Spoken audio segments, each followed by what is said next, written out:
Doctor நான் full மவுத் implant பண்ணணும், எனக்கு நான் என்னெல்லாம் ட்ரீட்மெண்ட் நான் எடுத்துக்கணும் அப்படின்றது நிறைய பேரோட சந்தேகமாக இருக்குது. நார்மலாக ஒரு பல்லை எடுத்திங்கன்னா ப்ளீடிங் ஸ்டாப் ஆகுதா அப்படின்றது மொதல் விஷயம். ரெண்டாவது விஷயம் டயபெட்டிக்ன்றது 250க்குள்ளே இருந்துச்சுன்னா மச் மோர் பெட்டர். HbA1c அப்படின்றது நம்ம 6 மந்த்ஸுக்கான டயபெட்டிக் ரிப்போர்ட்டாக இருக்கலாம், அது 8 or 9க்குள்ளே இருக்கணும்.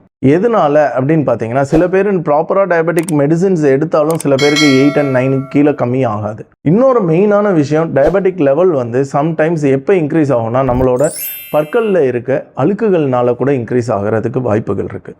ஸோ அதனால் பற்கள்லாம் எடுத்துகிட்டு க்ளீன் பண்ணிவிட்டு உங்களோட டயபெட்டிக் லெவல் எப்படி இருக்குன்னு பார்த்துட்டு பண்ணுறதுனாலும் பண்ணலாம், உங்களோட விருப்பம் தான் அது. அதுக்கப்புறம் அப்படின்னு பார்த்தீங்கன்னா, இம்ப்ளான்ட் ஆரம்பிக்கிறதுக்கு முன்னாடி 3 dimensional ஸ்கேன்னு உங்கள் டென்டிஸ்ட் எடுப்பாங்க.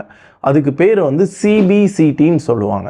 இந்த CBCT எதுக்காக இம்பார்ட்டன்ட்? 3 dimensionலாக நம்மளுக்கு எலும்பு எவ்வளோ இருக்குது, அடிக்குவேட்டாக இருக்கா இம்ப்ளான்ட் பண்ணுறதுக்கு அப்படின்றத பார்ப்பாங்க. எல்லாமே அடிக்குவேட்டாக இருக்குன்ற பட்சத்தில் மேலே 6 இம்ப்ளான்ட் கீழே 6 இம்ப்ளான்ட் போட்டு நம்ம 5 நாள்லேயே பல் கொடுத்துட முடியும். எனக்கு பல் இல்லை அப்படின்னா நான் என்ன பண்ணும்? இதில் 2 விதமான டென்டிஸ்ட் இருக்காங்க. ஒன்று எலும்பு வளர்றதுக்கான மெட்டீரியல் வச்சுட்டு இம்ப்ளான்ட் வச்சு 3 மாதம் கழித்து பல்லு கொடுக்கறது. இன்னொரு விதமான டென்டிஸ்ட் என்னன்னா, நம்ம இருக்க எலும்பை யூஸ் பண்ணிக்கிறது. அதாவது எலும்பு இல்லை, இப்போ பக்கத்தில் நேட்டிவ் போன் என்ன இருக்குது, உதாரணத்துக்கு மேல் தடையில் சுத்தமாகவே எலும்பே இல்லைன்னு சொல்லிட்டாங்கன்னா ஜைகோமா இம்ப்ளான்ட்ஸ்ன்னு சொல்லுவாங்க. இங்கேருந்து இம்ப்ளான்ட் போட்டு நம்ம ஃபிக்ஸடாக பல்லு கொடுக்கறது.